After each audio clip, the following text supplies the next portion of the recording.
Hello guys, welcome to a new quick and dirty episode, and this one is about the UmiDigi Z or Umi Z, which we reviewed quite a while ago in the beginning of 2017. So UmiDigi promised an Android Nougat update for this phone when they launched it, and it took them quite a while to release it, so some people already started thinking that it will never happen. But it did happen. After some beta testing, they finally released it on June 1st. And well, during the past couple of days, I did quite some tests with this phone and tried to figure out what issues have been fixed, what has been improved, and what issues are still there. So let's just have a quick look at this, starting with the exact Android version running on there. So we have Android 7.1.1, which is surprising since most MediaTek phones only run Android 7.0. So definitely very good that they are running a very recent Android N release there. And also the security patch level is up to date. We are running the security patch from May 5 here, which is decent.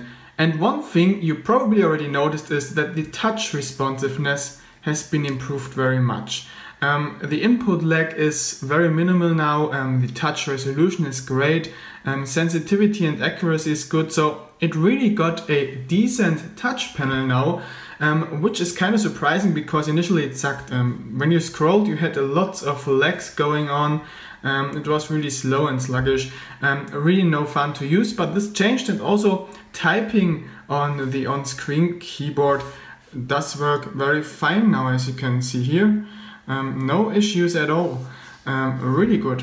What they also fixed is the home button. This one had some issues that it randomly stopped working, so when you touched it nothing happened, but this is completely gone. It just always reacts, and also the fingerprint scanner is rather fast. It still takes a while to unlock, but still it's quite reliable and works decent when you use it on a daily basis. So much for that. What also has been improved is RAM speed. So you might remember that in the review we only reached 2 GB per second of speed when we tested the RAM, which for a phone that back then costed more than $200 was pretty slow, but with the Android N upgrade this has been changed. As you can see here, the phone now reaches 4.7 GB per second, which isn't a great value, but it's okay, it's acceptable. Internal memory speeds are still not perfect. Reading speed is totally okay, but writing speed is a bit slow for the price tag. But yeah, it's still acceptable, I think. So what else has been fixed? System runs much smoother. You probably also noticed this already. The constant UI lags are gone. This thing runs totally smooth now. There always was some kind of stutter in the UI with the Marshmallow firmware, but those are entirely gone, which is great. So the phone feels a lot snappier now, and you really feel the powerful Helio X27 inside of there now, which of course again is very decent and makes the phone fun to use, of course. What still is there is that the phone does get rather hot, especially when gaming. The SoC can get up to 80 degrees Celsius and the phone's rear can get between 40 to 50 degrees Celsius, which can get a little uncomfortable, especially during hot summer days, but yeah, I personally can live with that, and I think lots of other people as well. What has been fixed too are the modem bugs. The Marshmallow ROM had some issue that the internet connection through mobile networks didn't work properly. Sometimes it did, sometimes it did not. This has been completely fixed. I have seen some reports of users who actually still face those issues, but I can't reproduce them anymore. On my phone, mobile internet connection works just fine. There are no your offline messages anymore. If you wonder why it's so slow here, I used up my data volume, so they put a traffic limit or a speed cap on my connection there, so I can't show you the real performance now, but trust me, for me it does work now, so that's great as well. What has been fixed too, finally, are those deep sleep bugs. This phone had some issue with not going into deep sleep in standby mode, which resulted in excessive battery usage in standby mode.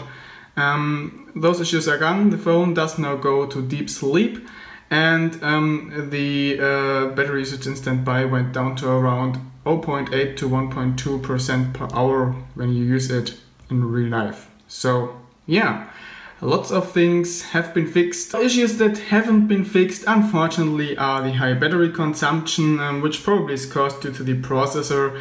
The phone still uses up a lot of battery juice.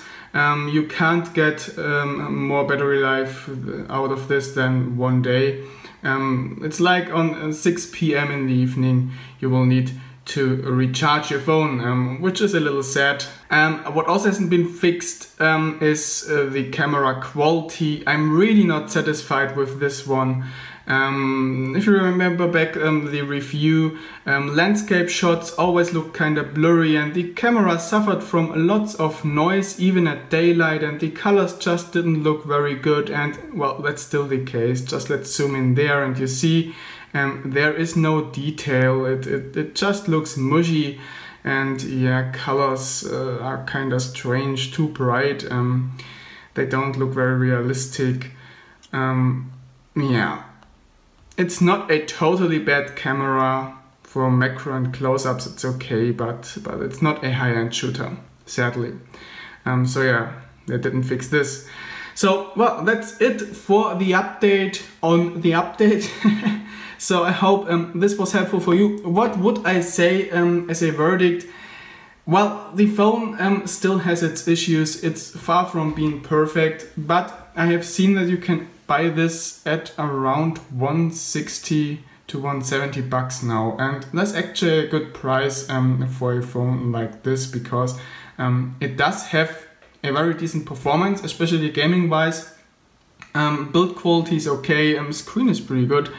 Of course, it still has its shortcomings, so it isn't a phone for everyone, but I can give a limited purchase recommendation on this one as it is right now. And let's see, maybe there will be some more updates for the Android N firmware which optimize some things even more, maybe even the camera, we will see. So that's all for this quick and dirty episode. Thanks for watching and see you soon.